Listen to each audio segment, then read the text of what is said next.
Amados irmãos, vamos hoje compartilhar alguns versículos do Salmo 92, começar com esse texto do Salmo 92 e entendermos algumas lições que podemos tirar deste Salmo para a nossa vida. Salmo 92, então, diz assim: como é bom render graças ao Senhor e cantar louvores ao teu nome, ó Altíssimo, anunciar de manhã o teu amor leal e de noite a tua fidelidade, ao som da lira de 10 cordas e da cítara e da melodia da harpa. Tu me alegras, Senhor, com os teus feitos, as obras das tuas mãos levam-me a cantar de alegria. Como são grandes as tuas obras, Senhor, como são profundos os teus propósitos. O insensato não entende, o tolo não vê, que embora os ímpios brotem como a erva e floresçam todos os malfeitores, eles serão destruídos para sempre. Pois tu, Senhor, é exaltado para sempre, mas os teus inimigos, Senhor, os teus inimigos perecerão, serão dispersos todos os malfeitores. Tu aumentaste a minha força como a do boi selvagem e derramaste sobre mim o óleo novo. Os meus olhos contemplam a derrota dos meus inimigos e os meus ouvidos escutaram a debandada dos meus maldosos agressores. Os justos florescerão como a palmeira e crescerão como o cedro do Líbano, plantados na casa do Senhor, florescerão nos átrios do nosso Deus. Mesmo na velhice darão fruto, permanecerão viçosos e verdejantes para proclamar que o Senhor é justo. Ele é a minha rocha e nele não há injustiça. Amém. O Salmo 92, um salmo de Davi, deixa muito claro nos seus versos finais que os justos florescerão como a palmeira e crescerão como o cedro do Líbano. A Bíblia não raras vezes nos compara a árvores plantadas pelo Senhor. Isaías diz que nós somos como carvalhos de justiça plantados pelo Senhor. Em Êxodo capítulo 26, Moisés nos compara, a Bíblia nos compara com a acácia. Salmo 92, a Bíblia nos compara ao cedro do Líbano. A figura do cedro é utilizada para comparação conosco pelo menos por 40 vezes nas Escrituras. Portanto, irmãos, nessa noite eu quero pensar com você quais são as coisas que existem, as comparações que existem nas Escrituras com as árvores que o Senhor plantou, e aplicar essa verdade na tua vida. Em Êxodo 26, se você puder, abra sua Bíblia comigo em Êxodo 26. Êxodo capítulo 26, Deus dá ordens para a construção do tabernáculo. E ele vai mostrar no versículo 30, faça o tabernáculo de acordo com o modelo que lhe foi mostrado. E Deus então mostra para Moisés o tabernáculo e pede que seja feito o tabernáculo de madeira de acácia.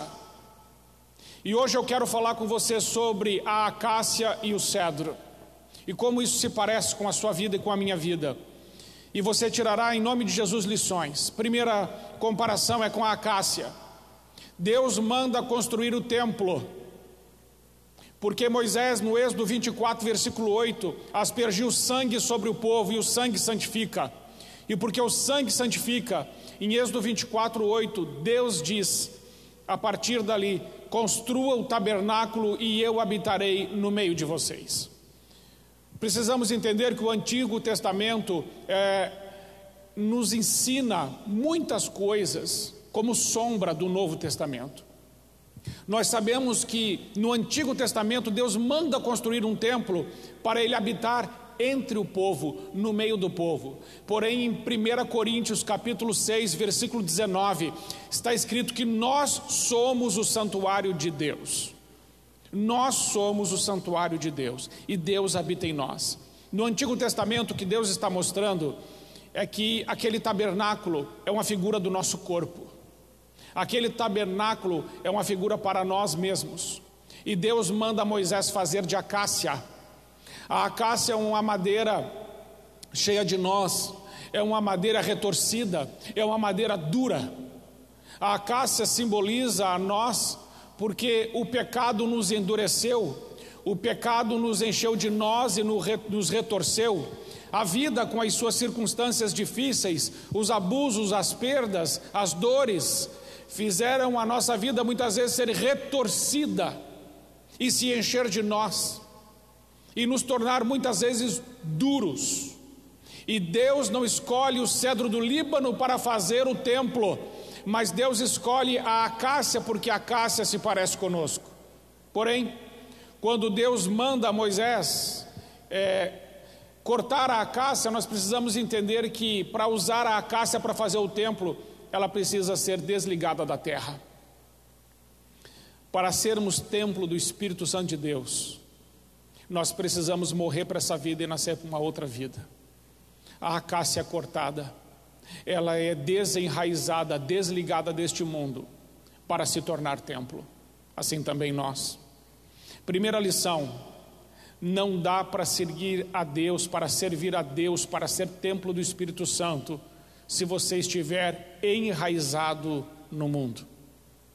Colossenses capítulo 2, versículo 3, versículo 6, o apóstolo Paulo vai nos ensinar que nós precisamos estar enraizados em Cristo e não no mundo.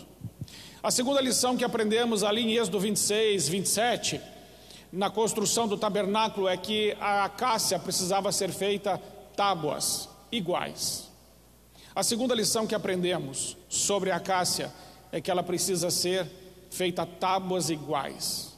Nós somos todos iguais, irmãos. Se você entregou a sua vida a Jesus, você não é menor e você não é maior que ninguém. Portanto, quando entendemos isso, não temos problema nem com baixa autoestima, nem com alta autoestima.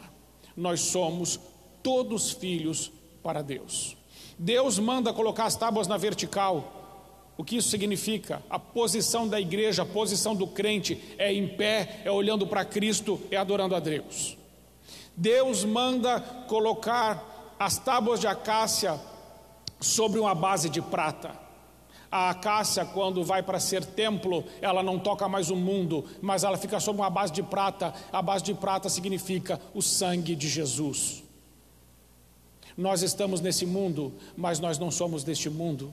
Nós estamos neste mundo, mas esse mundo não pode mais nos contaminar. Nós estamos neste mundo, mas nós não pertencemos mais a este mundo.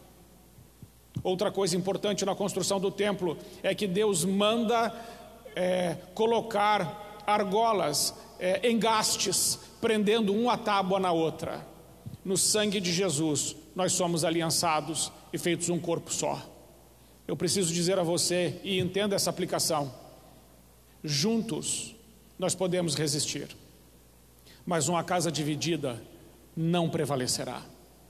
E em último lugar, Deus manda revestir a acácia com ouro puro, de forma que quando você olha agora a acácia, você não vê mais a acácia, mas vê o ouro puro. Isso simboliza o último estado da salvação, a saber, a glorificação. Então, no mundo espiritual, quando se olha para você e para mim, não se enxerga mais a acácia, mas enxerga-se sim o sangue de Jesus. Essa é a primeira aplicação sobre a acácia, que está falando sobre ser templo, que está falando sobre o que Deus fez através do seu Filho Jesus Cristo, nosso Senhor. Perceba que para você ser templo, você só precisou dizer sim: eu recebo Jesus como meu único e suficiente Salvador. Para você ser templo, você precisou crer no sacrifício de Jesus, que Ele morreu no meu e seu lugar, e a partir daí nós nos tornamos templo do Espírito Santo de Deus, morada de Deus. É essa a aplicação que entendemos em Êxodo 26 e 27, quando Deus manda construir o templo com acácia. Mas não só o templo, Deus também manda construir a mesa da proposição e também a arca da aliança e até as varas que carregam a arca da aliança, da mesma madeira, acácia. que simboliza a nossa natureza, que foi coberta com ouro, que simboliza o sacrifício de Cristo. Uma vez que você entenda isso, agora eu quero fazer a aplicação sobre o cedro, porque esta mensagem da acácia eu já preguei em outro culto, por isso estou passando por ela mais rápido, para você entender que existe uma aplicação da acácia como uma obra de Deus na nossa vida. Mas a aplicação que está aí no Salmo 92, nos últimos versos, quando Davi nos compara ao cedro do Líbano, agora não tem mais a ver somente com aquilo que Deus fez, mas tem a ver com o que eu vou fazer com aquilo que Deus fez. Porque o cedro do Líbano, irmãos, precisamos entender que o cedro do Líbano, quando plantado, ele leva 5 anos para crescer 5 centímetros. Quando você planta o cedro do Líbano, e ele diz que nós cresceremos como o cedro do Líbano cresce em 5 anos, 5 centímetros, isso aqui, para o lado de fora da terra. Porém, cresce 1,5 metro de raiz. O que aprendemos com isso? Que aquele que está em Cristo, primeiro precisa crescer para baixo, ou seja, na intimidade, no relacionamento, na oração, na confissão de pecados, no quebrantamento. Não é conhecer a Cristo e querer só crescer para cima, para aparecer. O que eu vou fazer para Deus? Como é que eu posso ser visto pelos homens? Como eu posso me projetar? Não, quem está em Cristo deve ter a preocupação primeiro de crescer na raiz e não para cima, porque se você tiver uma raiz pequena, qualquer chuva, qualquer vento, qualquer tempestade pode te derrubar. Mas aquele que está sobre a rocha, este é inabalável. Entenda a aplicação do cedro. 5 anos e parece que não aconteceu nada, porque tem só 5 centímetros para fora, mas tem 1,5 metro de raiz para baixo. Esse é o primeiro entendimento. Um crente não vai subsistir as dificuldades da vida sem ter raiz. Vai ser arrancado pelas tempestades, vai ser destruído pelas adversidades. E tem mais, irmãos. A árvore com raiz pequena, o sol seca, o sol mata, o deserto destrói. Mas o cedro do Líbano não é assim. O cedro do Líbano não para de crescer a sua raiz. E as outras árvores, a maioria delas, quando encontram uma rocha, uma pedra, as raízes se amontoam em cima da pedra e param por ali. O cedro do Líbano não. Encontrando uma rocha, uma pedra, as raízes começam a abraçar essa rocha e continuam a crescer. Qual é a aplicação? A aplicação é que as raízes, quando encontram a rocha, abraçam a rocha. A rocha na Bíblia é Jesus. As nossas raízes precisam estar fundamentadas em Cristo, e nós devemos nos firmar em Cristo, estar enraizados em Cristo, porque se você tentar arrancar um cedro, você não consegue, porque ele já abraçou a rocha. A rocha é Jesus. Como está o seu relacionamento com Jesus? Você abraça Jesus só com os seus lábios? Você honra o Senhor só com os seus lábios? Ou você decidiu honrar Jesus no seu secreto? Abraçar Jesus significa amá-lo, servi-lo, obedecê-lo, honrá-lo, conhecê-lo, desejá-lo e desejá-lo desesperadamente. Porque nas circunstâncias difíceis que estamos vivendo como hoje, ou nos abraçamos à rocha, ou não vai sobrar nada. E as adversidades, irmãos, são boas para nos fazer crescer em raiz. Mas o cedro do Líbano não para por aí. A raiz não para de crescer até encontrar a água. E somente depois que encontra a água é que o cedro do Líbano realmente começa a crescer. A água é símbolo do Espírito Santo. Quando esse cedro do Líbano encontra essa raiz, encontra a água, O cedro chega a 40 metros de altura, mas só quando encontra a água. E a água é símbolo do Espírito Santo. O que isso significa, irmãos? No deserto não dá para ficar contando com chuva. Crente que vive de congresso, crente que vive de show, crente que vive de espiritualidade do YouTube, crente que vive de espiritualidade dos outros, pegando água de poço, não entendeu ainda o Evangelho. A raiz descer até encontrar a água significa nós termos um relacionamento de intimidade com o Espírito Santo de Deus. Porque, irmãos, a água que vem de cima, no sentido do clima, ela pode vir e pode não vir, mas a água, o lençol freático, ele sempre estará lá. Não dependa de água externa, não dependa do clima, não dependa das circunstâncias para adorar a Deus. Tenha uma adoração perene, perseverante, de alguém que tem a sua raiz, que já encontrou a água. E quando encontramos o Espírito Santo, então nós somos ensinados, nós somos capacitados, nós somos fortalecidos e nós somos usados com poder, com autoridade, com unção, com ousadia, com coragem, por esse mesmo Espírito, para glorificar a Deus. Quando encontramos o Espírito Santo dentro da aplicação do cedro, então nós crescemos e começamos a dar frutos, e frutos que glorificam ao Senhor. Amados irmãos, a aplicação do cedro do Líbano é essa: precisamos ter raízes. E eu quero te dizer que as raízes vêm de um relacionamento pessoal de intimidade com Deus.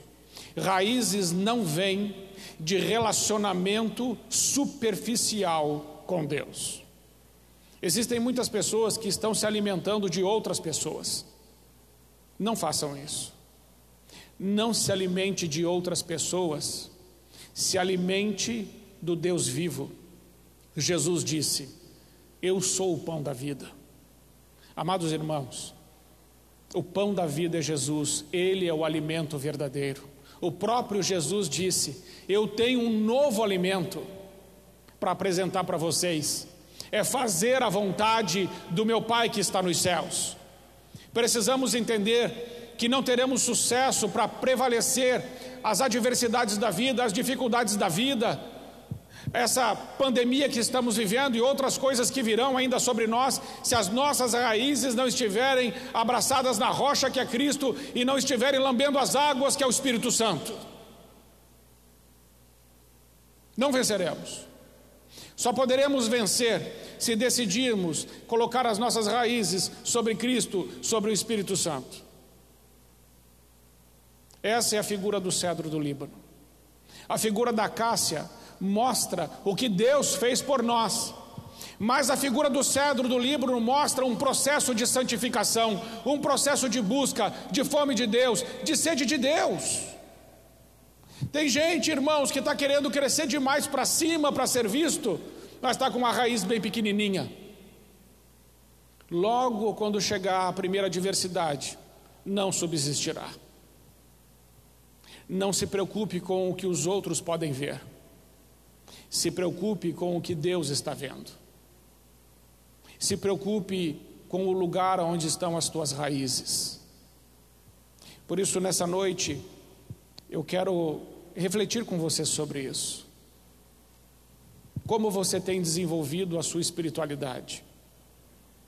Quanto tempo você tem dado para Deus? Quantas horas Deus tem da sua agenda? É Deus que está na sua agenda? Ou é você que está na agenda de Deus? Amados, eu não sou contra nem livros, nem cursos, nem congressos, nem contra bons ensinos e estudos. Eu sou a favor disso.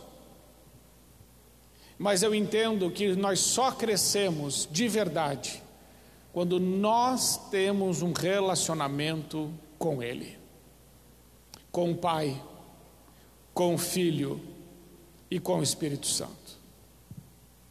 Você ser uma acácia revestida de ouro puro foi obra de Deus. Mas você se tornar um cedro com 40 metros de altura é obra do Espírito Santo e fome e sede de Deus. A última aplicação que quero fazer nesse texto é que o cedro do Líbano, quando você bate nele, quando você espanca ele, quando você colide com ele, ele exala perfume. Essa é a última aplicação. Quando ele é agredido, o cheiro dele é bom. A Bíblia diz que nós precisamos exalar o bom perfume de Cristo. Amados irmãos, como temos reagido às pancadas que temos levado? Como temos reagido às injustiças, às dores, às aflições? Que possamos exalar o bom perfume de Jesus Cristo. Que as pessoas possam sentir o cheiro da presença de Deus na sua vida. Que você possa ser uma carta viva de Deus. Que você possa ser uma pessoa forte e usada por Deus. Porque Deus quer e deseja usar a sua vida. Mas as suas raízes, onde estão? A sua espiritualidade, como ela está? Quanto tempo você tem dedicado ao Senhor? Quero desafiar a você a dar as primeiras horas, ou a primeira hora, ou pelo menos 30 minutos iniciais do seu dia ao Senhor. Você e Ele, você e a Bíblia, você, o Espírito Santo e a Palavra de Deus. Deus fala. Desafio você a ouvir a sua voz, a seguir os seus passos, a ser usado com ousadia pelo Espírito Santo. Amém, amados? Hoje é isso. Essa é a mensagem que eu quero deixar para você. Alegre-se. Você é acácia do Senhor. Mas você precisa crescer como um cedro do Líbano. E lembre-se que o cedro do Líbano tem a raiz nas águas. Por isso, chovendo ou não, ele está verde. Chovendo ou não, ele vai frutificar. No sentido espiritual, ele vai frutificar. Chovendo ou não, ele estará em pé. Porque ele não retira suas forças das circunstâncias. E nem de água parada. Ele retira as suas forças da água viva que corre por baixo da terra. Que eu e você possamos retirar forças da água viva que é o Senhor. E que rios de água viva fluam no teu interior. Amém? Vamos orar encerrando. Pai, em nome de Jesus, nós colocamos nossas vidas diante do Senhor. E queremos agradecer, Senhor, porque o Senhor nos comprou com o teu sangue. E o Senhor usou essa figura tão linda da acácia no Antigo Testamento para falar de nós. Que apesar de sermos duros, cheios de nós, retorcidos, o Senhor mesmo assim nos escolheu, nos tirou do mundo, nos colocou sobre a rocha, nos cobriu de glória do sacrifício de Cristo e nos tornou templo do Espírito Santo. Mas o Senhor não fez só isso. O Senhor nos chamou a sermos cedros, homens e mulheres que estão pouco preocupados com o que as pessoas estão vendo ou pensando, mas muito preocupados em estarmos enraizados em Cristo Jesus. Que possamos abraçar a rocha, que possamos encontrar as águas do Espírito e crescer e amadurecer até alcançar a estatura do varão perfeito, a saber, Jesus Cristo, nosso Senhor. E assim, Senhor, que possamos todos nós permanecermos inabaláveis no Senhor. Nesse tempo de escassez, nesse tempo onde nós somos desafiados a um novo modo de vida, decidimos que as nossas raízes não pararão de crescer até estarem encharcadas com as águas do Espírito Santo. E quando as dificuldades da vida nos assolarem, possamos nós exalar o bom perfume de Cristo. É a nossa oração, agradecidos, em nome de Jesus. Amém. Deus te abençoe. Tenha uma semana cheia de vitórias em nome de Jesus.